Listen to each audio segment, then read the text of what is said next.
السلام عليكم ورحمة الله وبركاته. إن الحمد لله نحمده ونستعينه ونستغفره ونعوذ بالله من شرور أنفسنا وسيئات أعمالنا. من يهده الله فلا مضل له ومن يضلل فلا هادي له. وأشهد أن لا إله إلا الله وحده لا شريك له وأشهد أن محمدا عبده ورسوله. أما بعد، يا أيها الذين آمنوا اتقوا الله حق تقاته ولا تموتن إلا وأنتم مسلمون. فإن أصدق الحديث كتاب الله وخير الهدي هدي محمد صلى الله عليه وسلم وشر الأمور محدثاتها وكل محدثة بدعة وكل بدعة ضلالة وكل ضلالة في النار. எல்லாம் வல்ல அல்லாஹுவின் நல்லடியார்களே, சகோதரிகளே, சகோதரர்களே, அல்லாஹுடைய மாபெரும் அருளால் ஈமானை வலுப்பெறச் செய்கின்ற வரலாற்று நிகழ்வுகள் என்ற தொடரில் தொடர்ச்சியாக நபியோடு வாழ்ந்த அந்த மக்கள் குறித்த தகவல்களை நாம் அறிந்து வருகிறோம். இன்றைய தினம் இன்ஷா அல்லாஹ் அல்லாஹுவின் தூதரோடு வாழ்ந்த நிறைய நபி தோழர்களுக்கு நபிகளார் அவ்வப்பொழுது செய்த சில வசியத்துகள் குறித்து எனக்கும் உங்களுக்கும் ஞாபகப்படுத்த நான் ஆசைப்படுகிறேன். அல்லாஹுடைய தூதர் அவர்கள் பல கட்டங்களில் பல தோழர்களுக்கு வசியத் செய்யுங்கள் என்று வருகின்ற பொழுது நல்ல விதமாக அவர்களுக்கு வசியத் செய்திருக்கிறார்கள். இது ஒரு சுன்னா.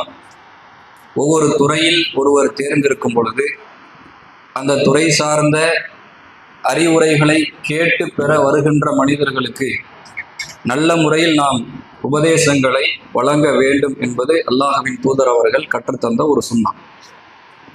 அந்த இடத்தில் ஆணவ போக்கோடும் நாம் செயல்பட்டு விடக்கூடாது. நிதானமாக எதை அவர் எதிர்பார்த்து நம்மிடத்தில் உபதேசத்தை கேட்கிறாரோ அந்த உபதேசம் குறித்து மாத்திரம் அந்த இடத்தில் நாம் பேச வேண்டும் என்பதை நபிகளார் ஏராளமான இடங்களில் அவர்கள் செயல்படுத்தியதன் மூலம் நமக்கு வழிகாட்டு தருகிறார்கள். அன்புள்ள சகோதரிகளே, முதலாவது நாம் அறியவிருக்கின்ற ஒரு செய்தி, அல்லாஹுடைய தூதரிடத்தில் ஒரு நபித்தோழர் வருகிறார். வந்து, யா ரசூலல்லாஹ், இன்னி உரியது அன் அசாஃபிர, நான் ஒரு பயண நிமித்தமாக வெளியே செல்ல நாடுகிறேன். ஃபஅவுசினி, எனக்கு வசியத் செய்யுங்கள் என்று கேட்கிறார். அவர் ஒரு தொலைதூர பயணத்துக்காக தயாராகி வெளியூர் பயணம் செல்கின்ற முன்னல் வந்து அல்லாஹ்வுடைய தூதர் வந்து கேட்குறாரு, எனக்கு ஏதாவது வசியத் செய்யுங்க. அல்லாஹ்வுடைய தூதர் சொல்றாங்க, அலைக்க பி தக்குவல்லா. ரசூலா ரெண்டு உபதேசத்தை அவருக்கு செய்கிறாங்க, வசியத்தை செய்கிறாங்க. முதலாவது அல்லாஹ்வின் தூதர் அவருக்கு சொன்னது அலைக்க பி தக்குவல்லா, இறை அச்சத்தை பற்றி பிடித்துக்கொள். பயணம் செல்லும் பொழுது ஒரு அடியான் ஆரம்பமாக தயார்படுத்த வேண்டிய மிக முக்கியமான பகுதி இது. எவ்வளவோ இருக்கு, அல்லாஹ்வுடைய தூதர் எவ்வளவோ சொல்லலாம் அவருக்கு. ரெண்டே வார்த்தை தான் சொன்னார்கள். அதில் மிக முக்கியமான ஒன்று அலைக்க பி தக்குவல்லா, அல்லாஹ்வினி அஞ்சி நடந்து கொள். ஏன் அல்லாஹ்வுடைய தூதர் ஒரு மனிதர் பயணத்திற்காக செல்லும் பொழுது, வெளியூரை நோக்கி செல்கின்ற பொழுது இந்த வார்த்தையை சொன்னாங்க? எல்லா இடத்திலும் அல்லாஹ் அஞ்சணும். குறிப்பாக அல்லாஹ்வின் தூதர் ஏன் இதை சொன்னார்கள் என்றால், உண்மையிலேயே இந்த உலகத்தின் யதார்த்தத்தை நாம் பார்க்கின்ற பொழுது சில அனுபவங்கள் நமக்கு கிடைக்கிறது. நாம் வெளியூர் சென்று விட்டால் தவறுகள் செய்வதற்கான பல சந்தர்ப்பங்கள், முகாந்திரங்கள் அங்கே நமக்காக இருக்கும். இங்க நிறைய பேரை பார்க்கலாம், தவறு செய்யறதுக்காகவே வெளியூருக்கு போவாங்க. தவறுன்னு தெரியாம செய்யற நிறைய பேர் இருக்கிறாங்க. தவறு செய்வதற்காகவே வெளியூர் போகின்ற மக்கள் இருக்கிறார்கள். வியாபார சம்பந்தமா போறாங்களா, இங்கே ஒரு மாதிரி வியாபாரங்கள் இருக்கும். இதே கண்டம் விட்டு கண்டம் சென்று விட்டால் அங்கே யார் நம்மளை பார்க்க போறா? நமக்கு அறிமுகமான முகங்கள் யார் இருக்கிறா? நம்ம எது செஞ்சாலும் அங்கே யார் நம்மளை கவனிக்க போறா? நம்மை பற்றி எந்த அடையாளம் இல்லாத ஒரு இடத்திற்கு சென்று விட்டால் வியாபார நிமித்தமாகவும் ஹராமை தேடுகின்ற பல மனிதர்களை இந்த சமூகத்தில் பார்க்க முடிகிறது. அங்கே போயிட்டு அதை மறந்துடுறாங்க. அப்ப அந்த மாதிரி சிச்சுவேஷன் என்ன செய்யுதுண்டா, பல சூழல்களில் தவறுகளை, தீமைகளை, பாவங்களை, அல்லாஹ் தடுத்த வரம்புகளை நமக்கு மீற செய்கிறது. அதனாலதான் ரசூலா என்ன செய்யறாங்க சொல்றாங்கன்னா, முதல் பயணம் நீங்கள் சென்று விட்டால், இந்த ஊரை விட்டு வெளியே போறீங்களா, அழைக்க வித்தக்கோலாம், அல்லாஹ்வை நீங்க அஞ்சிக்கிறங்க, அல்லாஹ்வை பயந்துக்கிறங்க. நீங்க எங்கே போனாலும் அல்லாஹ் உங்களை பார்க்கிறான், கவனிக்கிறான், கண்காணித்துக் கொண்டிருக்கிறான், செய்கின்ற செயல்கள் அனைத்தையும் அல்லாஹ் பதிவு செய்கிறான் என்ற அச்ச உணர்வோடு தான் இந்த ஊரை விட்டு நீங்கள் கடந்து செல்ல வேண்டும் என்று நபிகளார் முதலாவது அந்த தோழருக்கு வசியத் செய்த அந்த நிகழ்வை பார்க்க முடிகிறது. அன்புள்ள சகோதரிகளே, யூசுப் அலைஹிஸ்ஸலாமுடைய வரலாறு நாம குர்ஆன்ல படிக்கிறோம். அவருடைய சகோதரர்கள் சிறிய பிராயத்தில் அவர் இருக்கும்போது என்ன செய்யறாங்க, கிணற்றில் தூக்கி வீசி விடுகிறார்கள். விளையாடுறதுக்காக கூட்டிட்டு போயிட்டு கிணற்றில் தூக்கி வீசி விட்டு தந்தை இடத்தில் வந்து ஓனாய் தின்று விட்டதுன்னு போய் சொல்றான். யூசுப் அலைஹிஸ்ஸலாம் கிணத்துக்குள்ள இருக்கிறார். அந்த கிணற்றில் தண்ணீர் இறைப்பதற்காக வந்த ஒரு வாணிப கூட்டம் என்ன செய்யுது, வேறொரு தேசத்தை சேர்ந்தவர்கள், எகிப்தை சேர்ந்தவர்கள் வந்து என்ன செய்யறாங்கன்னா, தண்ணீர் இறைப்பதற்காக உள்ள எட்டி பார்க்கறாங்க. யூசுப் அலைஹிஸ்ஸலாம் உள்ள இருக்கிறார், சின்ன ஒரு பையன். அப்ப அந்த யூசுப் அலைஹிஸ்ஸலாம் நபியை அன்றைய காலத்தில் அவரை பாதுகாத்து விலை பேசி எகிப்துல கொண்டு போய் வித்துட்டாங்க.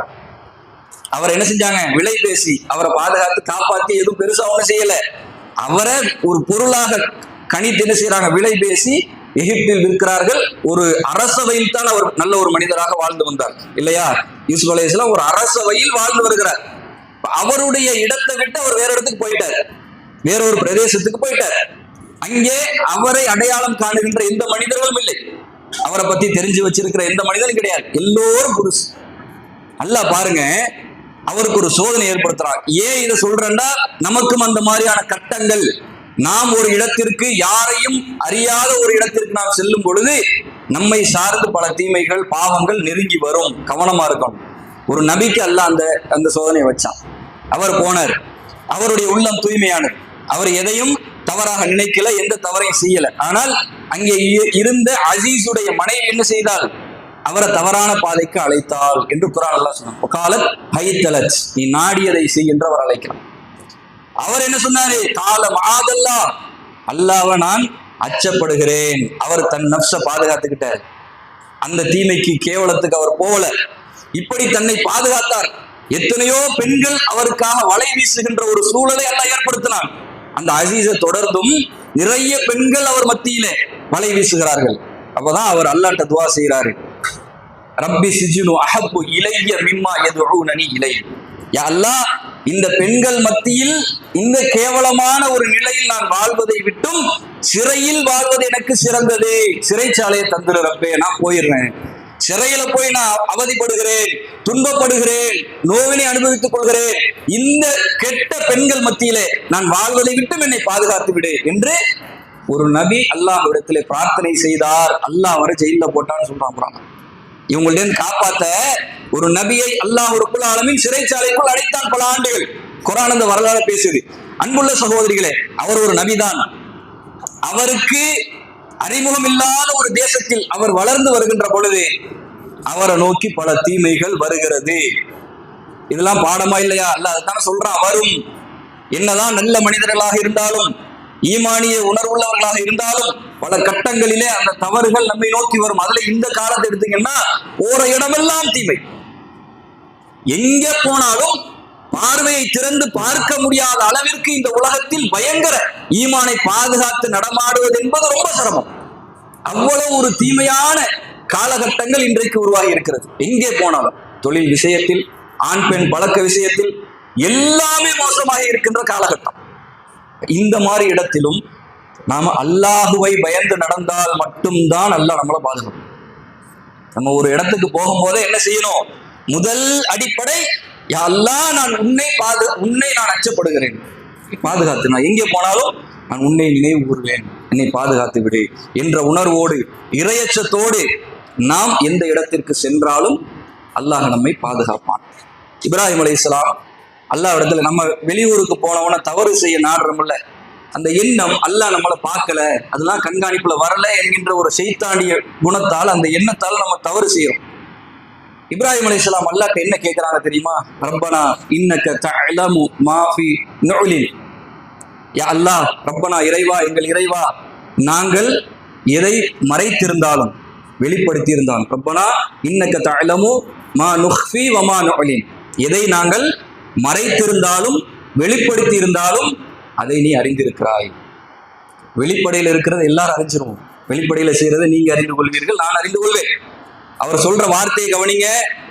உள்ளத்தில் நாங்கள் மறைத்து வைத்திருப்பதையும் வெளிப்படுத்துவதையும் எங்கள் இறைவா நீ அறிந்திருக்கிறாய். ஒமா யஹ்ஃபா அலல்லாஹி மின் அர்லி வலா ஃபிஸ் ஸமா, வானம் பூமிக்கு மத்தியில் உள்ள எந்த ஒன்றும் உன் பார்வையிலிருந்து மறைந்து விடாது இறைவா. அவர் கேட்கிறார். அல்லாஹ்ட்ட பிரார்த்தனை செய்யறதுக்கு முன்னாடி இந்த வார்த்தைகளை பயன்படுத்தி விட்டு இப்ராஹிம் அலைஹிஸ்ஸலாம் பிரார்த்தனை செய்தார்கள் என்ற அந்த சம்பவத்தை படிக்கிறோம். இப்ராஹிம் அலைஹிஸ்ஸலாம் என்ன சொல்றாங்க? ஒரு மனிதன் உள்ளத்தில் ஒன்றை மறைத்தாலும் அல்லாஹ்வுக்கு தெரியும், வெளிப்படையில் செய்து யாருக்கும் தெரியாமல் மறைத்தாலும் அல்லாஹ்வுக்கு தெரியும். அதை விட டீப் டெஃபினிஷன் சொல்றாங்க, வானங்களிலும் பூமிக்கும் மத்தியில் எதை மறைத்தாலும் உனக்கு தெரியும் இறைவா. எதை நாம மறைக்க போறோம்? அல்லாஹ்ட்ட எதை மறைக்க முடியும்? எதுவுமே அல்லாஹ்விடத்தில் மறையாது. இந்த உலகத்தில் உள்ள பல கோடி மரங்களுக்கு மத்தியில ஒரு மரத்தின் ஒரே ஒரு இலை உதிர்ந்து விழுந்தால் அல்லாஹ்வுக்கு தெரியும் என்று அல்லாஹ் சொல்றான். ஒரு இலை உளுந்தா அல்லாஹ் கண்டுபிடிச்சிருக்கான். அல்லாஹ்வுக்கு தெரியாமல் அந்த இலை கூட உதிராது. கொண்டா இறைவனுடைய கண்காணிப்பிலிருந்து நாம் மீளவே முடியாது, எங்கேயும் மறைய முடியாது. நமக்குத்தான் இது மறைவு, நமக்குத்தான் இது அறிமுகம் இல்லாத பூமி, நம்மளை யாருக்கும் தெரியாது என்ற ஒரு இடம். ஆனால் அல்லாஹ்வுக்கு நம்மை பற்றி தெரியும். நாம் எங்கே நகர்ந்தாலும் தெரியும், எங்கே அமர்ந்தாலும் தெரியும், நாம் எதை செய்தாலும் தெரியும். அப்ப ஒரு பயணம் நிமித்தமாக போகின்ற பொழுது பல தீமைகள் செய்வதற்கான முகாந்திரமாக அந்த பயணம் நமக்கு அமைக்கப்படும் என்பதனால் அல்லாஹ்வுடைய தூதர் அந்த நபி தோழருக்கு முதலாவது செய்த வசியத் அலைக்க பிதக்வல்லாஹ், அல்லாஹ்வை நீ பயந்து நடந்துக்க என்று சொன்னார்கள். இரண்டாவதாக ரசூலுல்லாஹ் அந்த நபி தோழருக்கு சொன்னாங்க, வ தக்பீரு அலா குல்லி ஷரஃப், ஒரு மேடான பகுதி வருகின்ற பொழுது, பயணத்துல நீ மேடு பகுதியில நடந்து போகின்ற பொழுது தக்பீர் சொல்லு, அல்லாஹு அக்பர் என்று சொல்லு என்று அல்லாஹ்வுடைய தூதர் சொல்லி கொடுத்தார்கள். இது எல்லா இடத்திலும் சொல்ல வேண்டும், குறிப்பாக பயண இடத்துல சொல்றாங்க. அவர் பயணத்துக்கு தான் போறார், வெளியூருக்கு போறார். வெளியூருக்கு போகின்ற ஒரு மனிதரை குறிப்பாக ரசூலுல்லாஹ் சொல்றாங்க, ஒரு மேட்டில் ஏறுகின்ற பொழுது அல்லாஹ் அக்பர் என்று சொல்லி நட. இதை எத்தனை பேர் நம்ம பேணி இருக்கிறோம்? இங்கே எடுத்துக்கிறங்க, மாடி ஏறுறோம், மேடு தானங்க இது, அல்லாஹ் அக்பர் சொல்லி நடக்கிறோமா?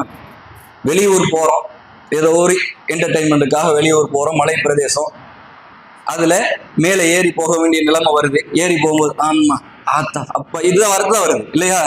முடியல, இதுதான் வரும். ரசூலுல்லாஹ் சொல்றாங்க தக்பீர் சொல்லுங்க. ஏன்? அந்த ஒவ்வொரு நொடியிலும் அல்லாஹ் நம்ம நினைவு வரும். வெளி இடத்துக்கு போயிட்டோமா, இங்கே சில சூழல் நம்மை பாதுகாக்கும். இந்த இடம் என்னை நீங்க அறிஞ்சிருக்கீங்க, உங்க முன்னாடி நான் தப்பு செய்ய முடியுமா? என்னுடைய அந்த ரங்கம், என்னுடைய மறைவு ரப்புக்கு தெரியும். யாரும் பரிசுத்தமானவர்கள் இல்லை, அல்லாஹ் பாதுகாத்த மக்களை தவிர.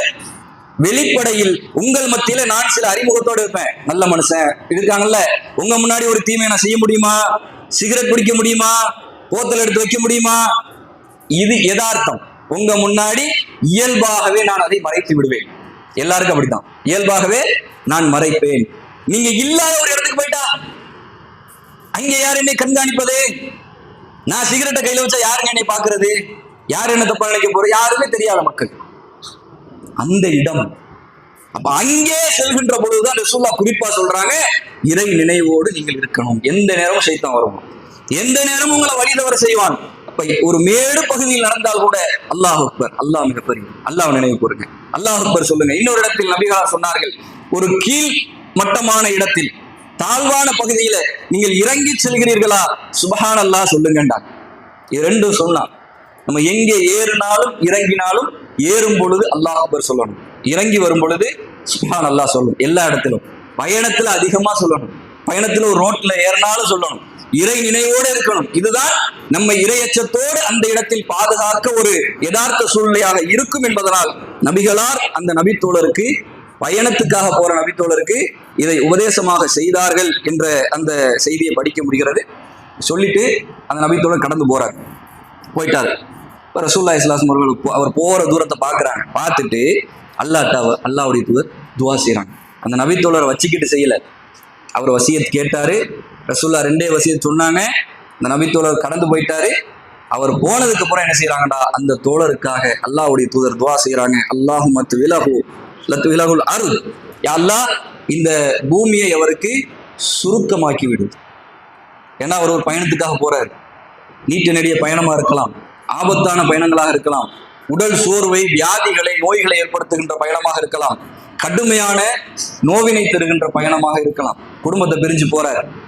அந்த பூமி அல்லாஹ் சுருக்கமாக்கிட்டான்னா பயணம் வேகமா முடிஞ்சிடும் இல்லையா? போயிட்டு அவர் ரிட்டன் வேகமா வந்துடுவாரு, வேலை முடிஞ்சிடும். அல்லாஹ்வுடைய தூதர் அவருக்காக அந்த பயணம் குறித்து பிரார்த்தனை செய்கிறார்கள். மறுபடியும் அல்லாஹ்வுடைய தூதர் அல்லாஹ்ட்ட கேட்கிறாங்க, யா அல்லாஹ் அவருடைய பயணத்தை எளிதாக்கி விடு. அவர் என்ன பர்போஸுக்காக போறாரோ அதுக்காக நபிகளார் அவர் கேட்காமலேயே அவருக்காக பிரார்த்தனை செய்வார். எவ்வளவு அருமையான செய்தி சொல்றீங்க. நம்மோடு வாழுகின்ற மனிதர்கள் நம்மள்கிட்ட எதையும் சொல்லாம இருக்கலாம், ஆனா அவங்க என்ன நிலையில இருக்காங்க நமக்கு தெரியும். பலர் ரொம்ப நெருக்கமா இருப்பாங்க, குடும்ப ரீதியில் அவங்க எப்படி இருக்கிறாங்க, பொருளாதார ரீதியில் எப்படி இருக்கிறாங்க, கணவன் மனைவிக்கு மத்தியில் எப்படி இருக்கிறாங்க, இதெல்லாம் நமக்கு தெரியும். தெரிஞ்சும் கல்லு மாதிரி தான் இருப்போம். என்னைக்காவது ஒரு நாள் அவங்க சொல்லாமலேயே அல்லாஹ்ட்ட கையேந்தி, யா அல்லாஹ் அவங்க குடும்ப பிரச்சனையை நீ நீக்கிடுறான், அவங்க குடும்பத்தை இணக்கமாக்கிடு, அமைதியாக்கிடு, சைத்தான வீட்டை விட்டு விரட்டிடு, நிம்மதியான ஒரு வாழ்க்கையை உங்களுக்கு கொடு. அவங்களுக்கு ஒரு நோய் இருக்குதா, அவங்கள்ட்ட சொல்லல, யா அல்லாஹ் அறிந்தவர்கள் நம்ம கண்ணு முன்னாடி அவங்களை பார்த்துருக்கிறோம், ஒரு நோய் இருக்குது, உங்கள்கிட்ட வந்து துவா செய்யுங்க சொல்லல. இந்த நபித்தோழர் அல்லாஹ்வுடைய கேட்கல, போயிட்டார். ரசூலுல்லாஹ் தானாக செய்தார்கள். அவருடைய மனநிலையை, அவருடைய சூழலை புரிந்து கொண்டு நாம் இன்றைக்காவது நம் தோழிமார், நம்முடைய சகோதரிகள், நம் அண்டை வீட்டில் இருக்கக்கூடியவர்கள் நோயில் அவதிப்படுகின்ற பொழுது, யா அல்லாஹ் அவங்க நோயை குணப்படுத்தின்னு கேட்டிருக்கோமா? பொருளாதார கஷ்டத்தில் இருக்கின்ற பொழுது, யா அல்லாஹ் அவங்க பொருளாதார சுமையை நீக்கிறேன்னு கேட்டிருக்கோமா? யா அல்லாஹ் அவங்க கடன் சுமையை நீக்கிறேன்னு கேட்டிருக்கோமா? நமக்காக கேட்கும் பொழுது அதை கேட்டிருக்குமா?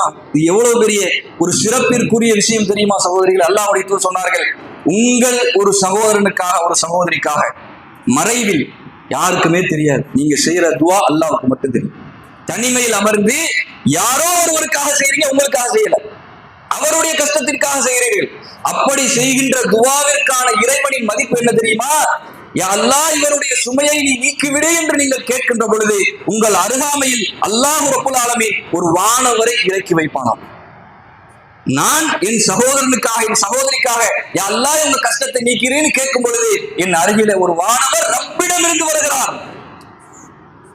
இதெல்லாம் சாதாரண விஷயம் இல்ல.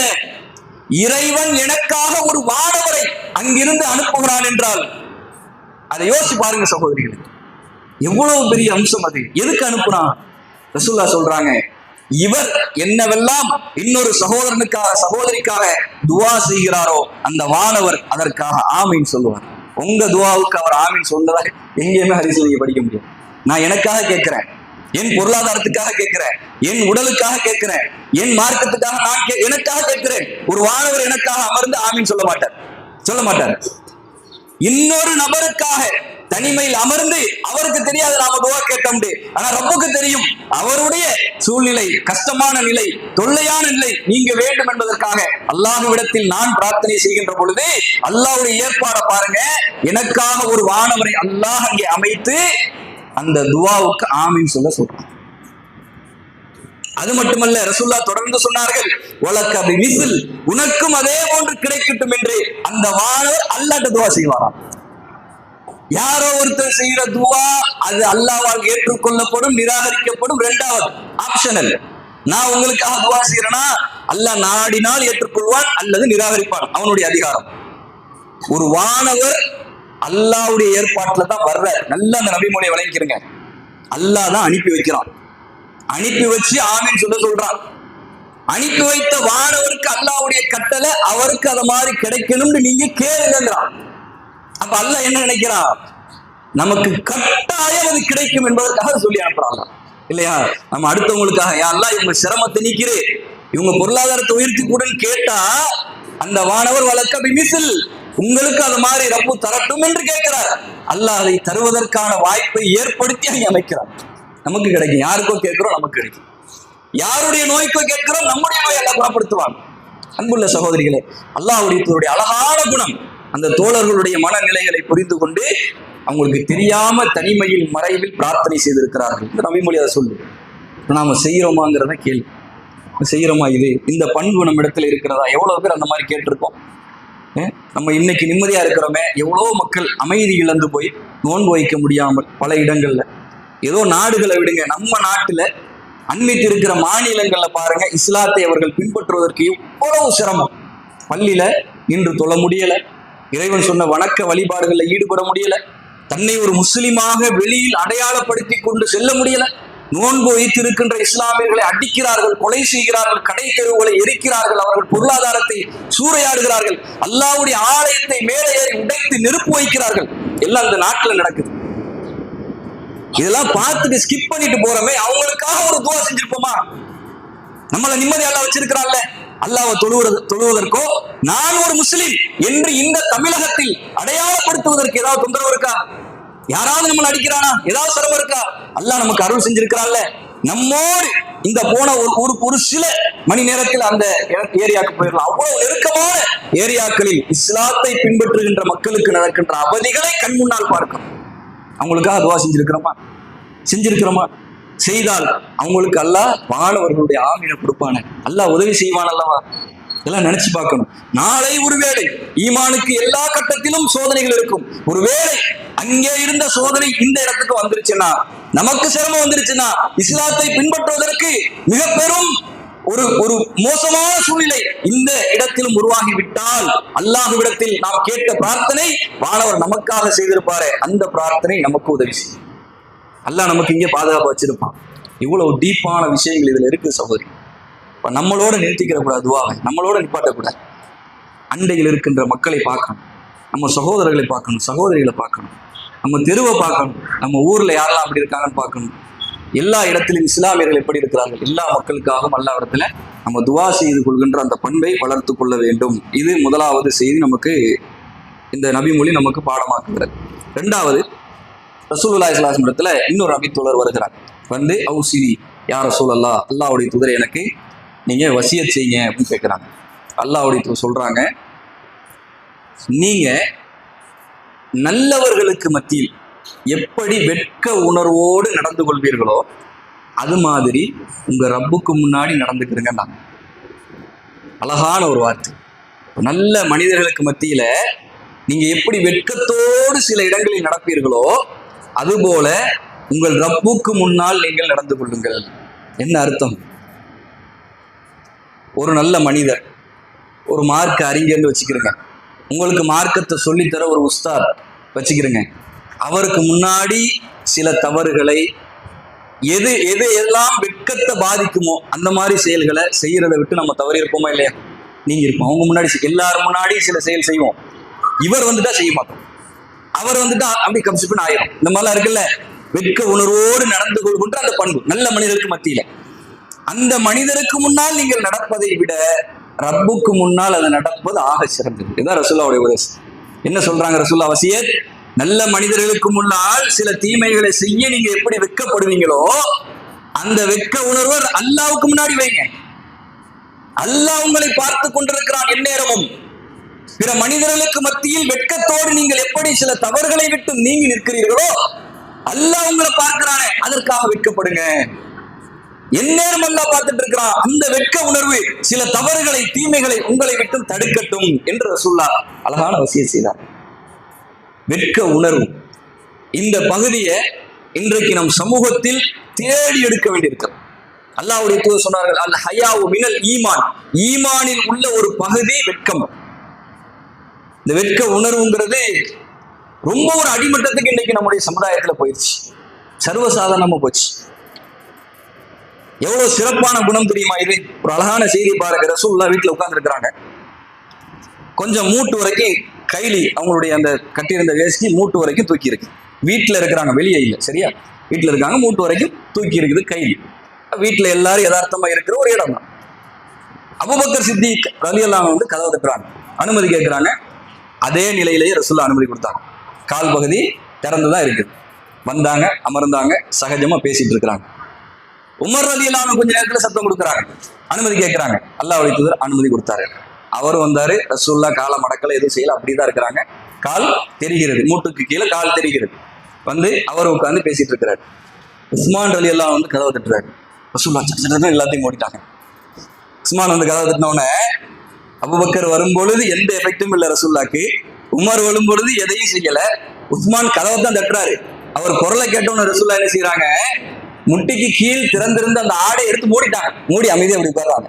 அடுத்து அனுமதி கொடுக்குறாங்க. 2 நபித்தோழரும் ஆச்சரியமாக பார்த்து கொண்டிருக்கிறார்கள். ஏன்னா அவங்க வரும்போது எதுவுமே செய்யல. இவர் வரும்பொழுது இது நடக்குது. இது பின்னால் அதை கவனித்துக் கொண்டிருந்த நபித்தோழர்கள் அல்லாஹ்வுடைய தூதரை கேட்கிறாங்க, யார சொல்லலாம், நாங்க வந்தோம் ஒண்ணுமே செய்யல. உஸ்மான் வந்தாரு, நீங்க என்னமோ காலை எடுத்து மறைச்சிட்டீங்களே, என்ன சரி. அல்லாஹ்வுடைய தூதர் சொன்னார்கள், நான் வெட்கப்படுறத பார்த்தா நீங்க ஆச்சரியப்படுறீங்க, உஸ்மான் அவர்களை கண்டால் வானவர்களை வெட்கப்படுகிறார்கள். பெண்ணுக்குத்தான் வெட்கம் என்று இன்னைக்கு சமுதாயத்தில் என்ன சொல்லிக்கிறாங்க, பெண்ணுக்கு தான் வெட்கம். வெட்கம்னா பெண்ணுக்கு வெட்கம், ஆணுக்கும் வெட்க உணர்வு. அது ஈமானில் உள்ளது. ஈமான் 2 பேருக்கும் சமம், ஆணுக்கும் சமம் பெண்ணுக்கும் சமம். உஸ்மான் ரலியல்லாஹு அன்ஹு அவர்களுக்கு சொல்லப்பட்ட ஒரு அழகான நற்செய்தி இது. வானவர்களே உஸ்மான் அவர்களுடைய அந்த ட்ரெஸ்ஸிங் சென்ஸ், அவருடைய வெட்க உணர்வு, 4 பேருக்கு மத்தியில் அவர் பேசுற அந்த வெட்கமான அந்த சூழல், இதை பார்த்து என்ன செய்யறாங்களாம், வானவர்கள் வெட்கப்படுகிறார்கள் என்று நபி அவர்கள் சொன்னாங்க. அதனால நான் வெட்கப்படுறது என்னப்பா பேசு, வானவர்கள் வெட்கப்படுறாங்க என்று அல்லாஹ்வுடைய தூதர் சொன்னார்கள். என்றால் இந்த வெட்க உணர்வை அல்லாஹ் எவ்வளவு நேசித்திருந்தால் இந்த ஒரு நிலை உருவாயிருக்கு யோசிச்சு பாருங்க. அல்லாஹ்வுடைய நேசம் இருந்தாதானங்க ஒரு வானவரை சாட்டி அல்லாஹ்வுடைய தூதர் சொல்லுவாங்க. அப்ப நம்மள்ட்ட இந்த வெட்க உணர்வு எப்படி இருக்கிறது, எப்படி நடந்து கொள்கிறோம்? சிலர் வந்தா ஒரு மாதிரி, சிலர் வந்தா இன்னொரு மாதிரி. சில இடங்கள் நம்ம பார்க்கிறோம், ஒரு ரோட்ல வீதியில நடந்து போறோம், அவங்க பாட்டுதான் நிக்கிறாங்க, ஹிஜாபுடைய எந்த சட்டம் இல்லை, வெளியே வந்து நிக்கிறாங்க, தேவைகளை வாங்குறாங்க, இந்த பார்சல் எல்லாம் கொண்டு வர்றாங்க, இல்ல ஊரு ஃபுல்லா திரியிறாங்க, பெரிய பெரிய பாக்ஸ் வச்சுக்கிட்டு வர்றாங்க, எல்லா லேடிஸ் தான் வாங்குறாங்க, வெளியே போய் சாதாரணமா நிக்கிறாங்க, ஹிஜாபே இல்லாம சாதாரணமா நிக்கிறாங்க. நம்மள மாதிரி ஒரு 4 பேர் போனா எங்க போறாங்கன்னு தெரியல, போகும்போது தாடியை பார்த்து பயந்தாங்களோ தெரியல, உள்ள ஓடி போய் ஒளிஞ்சாச்சு. இது ரைட், வெட்கம் இருக்கணும், சரி. இந்த வெட்கம் முதல்ல எங்க பேணப்படணும், ஈக்குவலா இருக்கணுமா இல்லையா? ஒரு அந்நியான், இவரும் ஒரு அந்நியான். அந்நியான் வந்து பார்சல் ரிசீவ் பண்றதுக்காக நிக்கிறார், கொடுக்கறதுக்காக. அவர் முன்னாடி எல்லாம் முதல்ல வைக்கப்படணும், அங்கெல்லாம் அதை பேடி நடக்கணும். இன்னொருத்தர் வரும் பொழுது அவர் வந்து ஆலிம் சாவா, அவர்கிட்ட நல்லா நடந்துக்கிறணுமா? இதைத்தான் ரசூலுல்லா தப்பு சொல்றாங்க. நல்ல மனிதர்களுக்கு மத்தியில் நீங்கள் எப்படி வெட்க உணர்வோடு நடப்பீர்களோ, சில தவறுகளை அவர்கள் மத்தியில் மறைக்க நீங்கள் நாடுவீர்களோ, அதே போல அல்லாஹுக்கு மத்தியில் நீங்கள் வெட்க உணர்வோடு நடங்க. யாரையும் சொல்ல அல்லாஹுக்கு மத்தியில். அல்லாஹ் ஓப்பனா நம்மளை பார்த்துட்டு இருக்கான், எதையும் மறைக்க முடியாது, எங்கும் மறைய முடியாது.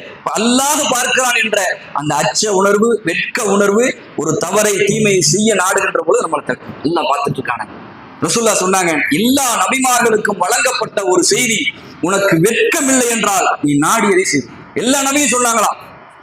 நூஹ் அலைஹிஸ்ஸலாம், ஆதம் அலைஹிஸ்ஸலாம் முதற்கொண்டு அல்லாஹ்வுடைய தூதர் வரைக்கும் தம் மக்களுக்கு செய்த உபதேசத்தில் காமனான உபதேசம், பொதுவான உபதேசம், எல்லா நபிமார்களும் சொன்ன செய்தி, வெட்கம் இல்லை என்றால் நீ நாடியதை செய்து கொள். வெட்கம் இல்லைன்னா எதையும் செஞ்சிருவாங்க. இப்ப வெட்கம் நம்மை தவறுகளிலிருந்து தடுக்கும் சகோதரிகள். அந்த உணர்வு நமக்கு வரணும். டிவி எல்லாம் எடுத்து ஓரம் கட்டுங்க, அதிகமா பார்க்காதீங்க. இதுதான் நம்முடைய வெட்க உணர்வை அதிகம் தூக்கிடுது. போடுற ட்ரெஸ்ஸிங் சென்ஸ்ல இருந்து ட்ரெஸ் கோட் எல்லாமே வெட்கத்தை தாண்டி தான் நிற்கும். முன்னாடி எல்லாம் பாத்தீங்கன்னா ஆண்களை கண்டா அங்கேயும் ஒண்ணு இங்க ஒண்ணுமா ஓரமா ஒதுங்கி நிற்பாங்க. ஆண்கள் இன்னைக்கு காவா மேல ஏறி போறாங்க, உருவாயிடுச்சு. ரோட்ல போனாங்கண்டா ஒரு 5 பெண்கள் நின்று பேசுறாங்க, எந்த மூவ்மெண்டே கிடையாது, போஸ்ட் கம்பமா நிக்கிறாங்க அப்படியே. இவர் நின்று பேசவும் முடியல, அந்நிய பெண்ணு எப்படி போறது, தள்ளி போங்கமான்னு சொல்ல முடியல, கூச்சத்தில் நிக்கிறாரு, தன்னால அண்டாதான் ஏறி அங்கிட்டு போறேன்னு காவாக்குள்ள சில பேர் கொடுத்துடுறாங்க. இதெல்லாம் என்ன நிலை பாருங்க. அப்ப பெண்கள் மத்தியில் உண்டான அந்த வெட்க உணர்வுகளை மீடியாக்கள் எடுக்கிறது, இதெல்லாம் சகஜம், இப்படி உள்ளதெல்லாம் சகஜம் என்ற அந்த மனோநிலையை திரும்ப திரும்ப திரும்ப மீடியாவில் போட்டு போட்டு நம்ம வாழ்க்கையில் அதை அப்ளை பண்றாங்க. இது மாதிரியான ஷைத்தானிய குணங்களிலிருந்து அல்லாஹ் நம்மளை பாதுகாக்கணும். இதை ரசூலுல்லாஹி ஸல்லல்லாஹு அலைஹி வஸல்லம் அவர்கள் அந்த நல்ல மனிதருக்கு, வந்த தோழருக்கு வசியத்தாக செய்தார்கள். நீங்க அல்லாஹ்விற்கு முன்னால் வெட்கத்தோடு நடந்து கொள்ளுங்கள் என்று அல்லாஹ்வுடைய தூதர் அவர்கள் அந்த நபித்தோழருக்கு சொன்னார். கடைசியாக நிறைய எடுத்துட்டு வந்தேன், பேச நேரம் பத்தல. கடைசியாக இன்னொரு நபித்தோழர் வந்து அல்லாஹ்வுடைய தூதர்கிட்ட கேட்கிறாரு, யார சொல்ல எனக்கு வசியத் செய்யுங்க. அல்லாஹ்வுடைய தூதர் சொல்றாங்க, ஊசிக்க அன்லா தக்கூனல் லஆன், நான் உங்களுக்கு வசியத் செய்கிறேன், யாரையும் நீங்க சபிக்காதீங்க, சாபமிடாதீர்கள். ஒவ்வொருத்தங்களுக்கும் ஒவ்வொரு வசியத். ரசூலுல்லாஹ் எல்லாருக்கும் ஒரே வசியத்தை செய்யல, வந்து கேட்கின்ற நபர்களுடைய மனோநிலைக்கும் செயல்களுக்கும் அவங்க பேக்ரவுண்டுக்கும் ஏத்த மாதிரி ஒவ்வொருத்தவங்களுக்கும் ஒவ்வொரு வகையில டிஃபரெண்டா வசியத் செய்யறாங்க அல்லாஹ்வுடைய தூதர். இவருக்கு செய்யறாங்க, இவருடைய மனோநிலை அவருடைய சிச்சுவேஷன் அல்லாஹ்வுடைய தூதர் விளங்கி இருந்தாங்களோ தெரியல. அவருக்கு கொடுத்த வசியத், நீங்க யாரையும் சபிக்காதீர்கள். இப்ப சபிக்கிறத அல்லாஹ்வோ அல்லாஹ்வுடைய தூதரோ விரும்பல. இங்க ஏனைய மக்களை சபிக்கிறத விடுங்க, சபித்தல் என்கின்ற குணம் பெண்கள் மத்தியில் அதிகம் இருக்குல்ல, அதிகமா வர்றாங்க. ரசூலுல்லாஹி ஸல்லல்லாஹு அலைஹி வஸல்லம் அதுதான் சொன்னாங்க, நரகத்தில் பெண்களை நான் அதிகமாக காண்கிறேன். அதற்கு காரணம் என்ன? ஒன்று கணவனுக்கு மாறு செய்யறது, இரண்டாவது அதிகம் சபிக்கிறது. இங்கே ஒரு நபித்தோழருக்கு அல்லாஹ் சொன்னாங்க, எல்லா ஆண்களும் பெரும்பாலும் சபிக்க மாட்டாங்க. சின்ன உதாரணம், வீட்டுல ஏதாவது ஒரு ஜாமான் வாங்கிட்டு வந்திருப்பாங்க, ஒரு பிரியாணி வாங்கிட்டு வந்திருக்காங்க வைங்க, பிரியாணி ஊசி போச்சு, தூக்கி ஓரத்துல போட்டு போயிடுவார். ஆம்பளை ஆணோட குணம் இதுதான். அது எத்தனை, ஒரு 100 ரூபா அவ்வளவுதானே. அது அவருக்கே தெரியாம, அந்த கடைக்காரனுக்கு தெரியாம, வேணும்னு செய்ய போறதில்ல, தெரியாம கூட ஊசி போயிருக்கும், எடுத்து வச்சு நாசமா போவான். அப்படி செஞ்சால அவன் கடை ஒண்ணுமில்லாம போயிடும், மொத்த கடைக்கும் டேமேஜ். ஒரு 100 ரூபா போட்டு நாசமா போனதுக்கு மொத்த கடையை லகனத்தை செஞ்சு, அவன் பொருளாதாரத்தை லகனம் செஞ்சு. இது யாரு? பெண்கள். இது மட்டும் தான் பார்த்தா தன்னுடைய பிள்ளைகள், ஆசபாசமாக வளர்க்கிற பிள்ளைகளை சகட்டு மேனுக்கு சாப விடுறது. கோவம் வந்துட்டா கழிச்சல ஒடே கழிச்சோ, இதுதான் பேரு. அவனுக்கு அழகழகான பேர் இருக்கும், கூப்பிடுறதே கழிச்சவங்க வாடா. கழிச்சோன்னா என்ன? கழிச்சாலையா என்ன செய்யறது? போயிடணும், இறந்து போயிடணும், இதான் அது வார்த்தை. வார்த்தையினுடைய அர்த்தம் என்ன? அவன் லூஸ் மோஷன்லயே இறந்து போகணும். கழிச்சல்ல போறதுன்னா அதோட போயிடணும், நாசமா போனா நாசமா போயிடணும். இதையா நம்ம எதிர்பார்க்கிறோம் பிள்ளைகளுக்கு? அந்த நிலை அல்லாஹ் உருவாக்கிட்டா நம்ம தானே கஷ்டப்படுவோம். இந்த வார்த்தை நம்ம நாவிலிருந்து வருது. அல்லாஹ்வுடைய தூதர் சொன்னார்கள், சில இடங்கள் இருக்கிறது அல்லாஹ் பிரார்த்தனையை அங்கீகரிக்கின்ற இடம், நமக்கு தெரியாது. சில இடங்கள்ல அல்லாஹ் என்ன செய்வான்டா, பிரார்த்தனையை அங்கீகரிக்கக்கூடிய இடமாக அந்த இடத்தை வைத்திருப்பான். நாசமா போன்னு சொல்லியிருப்போம், அவ்வளவுதான், அது அல்லாஹ் ஏத்துக்கிறோம். அந்த இடத்தை சாதாரணமா பேசியிருப்போம், நம்ம இது உள்நோக்கு வச்சுக்கிட்டு பேசல. ஒரு கோபம் இயல்பாக பழகி அந்த பெண்களினுடைய தன்மை, நாவ அசை போட்டு டக்குன்னு சாபத்தை விட்டுருவோம், நாசமா போ, கழிச்சல்ல போ, அது போ, இது போ எல்லாம் சொல்லி அல்லாஹ் அதை ஏற்றுக்கொண்டான் என்றால், அவன் நாசமா போறதை பார்த்து நாம தான் கவலைப்படுவோம், நாம தான் கஷ்டப்படுவோம். அல்லாஹ்வுடைய தூதர் அதை கண்டித்து இருக்கிறார்கள். இப்ப சபிக்கின்ற குணம் நம்மிடத்தில் இருக்கக்கூடாது. அல்லாஹ்வுடைய தூதரிடத்தில் ஒரு மனிதர் வந்து கேட்டார், யார ரசூலல்லாஹ், நரகத்திற்கு எங்களை கொண்டு சேர்க்கின்ற அந்த பயங்கர தீமைகள் குறித்து எங்களுக்கு சொல்லித்தாங்க, எதுவெல்லாம் எங்களை நரகத்தில் கொண்டு சேர்க்கும் என்று கேட்கும் பொழுது அல்லாஹ்வுடைய தூதர் நாவை பிடித்து காட்டினார்கள். இதுதான், நாவை பிடிச்சு இப்படி காட்டுறாங்க, இது உன்னை நரகத்துல சேர்க்கும். சஹாபி மீண்டும் கேட்கிறார், நாக்காலையா நாங்க நரகத்துக்கு போயிடுவோம், நாவை வச்சுமா நரகம் கிடைக்கும்? அல்லாஹ்வுடைய தூதர் பதில் சொன்னார்கள், பேர் எதாலப்பா உங்களுக்கு நரகம் கிடைக்கும்? நிறைய தீமைகளை விட்டு விலகி இருக்கின்ற நபர்கள் நாவை வச்சு நரகத்துக்கு போயிடுவாங்க. பெரும்பாவம் இருக்காது, இணை வைக்க மாட்டாங்க, வட்டி வாங்க மாட்டாங்க, ஜினா செய்ய மாட்டாங்க, கொலை செய்ய மாட்டாங்க, திருட மாட்டாங்க, அல்லாஹ் வணங்குவாங்க, எல்லா அமல்களோடு இணைந்திருப்பார்கள், நாக்க பாதுகாக்க மாட்டாங்க. எல்லாமே இருக்கு, எல்லாமே கவரா இருக்குது. நிறைய நிறைய தீமைகளை விட்டு தன் வாழ்க்கையை பாதுகாத்து இருக்கிறார்கள். ஆனா நாவை கட்டுப்படுத்த மாட்டாங்க. வீட்டுல எந்த நேரம் திட்டு, பக்கத்து வீட்டுக்காரங்களை எந்த நேரம் திட்டு, அண்டை வீட்டுக்காரங்களை எந்த நேரம் பேசிக்கிட்டே இருக்கிறது, மூஞ்சி மூஞ்சி பார்த்துக்க மாட்டாங்க. அந்த அளவுக்கு இந்த நாவு தான் நம்மை அதிகம் நரகத்தில் சேர்ப்பது என்று ரசூலுல்லாஹி ஸல்லல்லாஹு அலைஹி வஸல்லம் எச்சரித்தார்கள். அந்த நாவு தான் இந்த சாபத்தை கொண்டு வரும். நம்மை அறியாமலேயே இந்த நாவு சபிக்க சொல்கிறது. ஷைத்தான் நமக்கு அந்த சிந்தனையை உருவாக்குகிறான். இது சாதாரணமா நினைக்கிறோம், ஆனால் பெண்களிடத்தில் இது அதிகமாக வியாபித்திருக்கிறது. நரகத்தில் தள்ளுகின்ற ஒரு கொடிய பண்பு. இதை நாம் புரிந்து கொள்ள வேண்டும். ரசூலுல்லாஹி ஸல்லல்லாஹு அலைஹி வஸல்லம் அவர்கள் அந்த மனிதருக்கு இதை வசியத்தா சொன்னாங்க, யாரையும் சபிக்காதீங்க. அது நம்ம வீட்டாட்களா இருக்கலாம், வெளியாட்களா இருக்கலாம். பொறுமையா பெரிய வீடு இடிஞ்சு போற ஒரு அம்சம் அல்ல, பெரிய ஒரு இழப்பு வரப்போறது இல்லை. ஒரு சின்ன சின்ன விஷயத்துக்கெல்லாம் சாபம் என்றதுல இருந்து நம்ம நாவை பாதுகாத்துக்கணும்.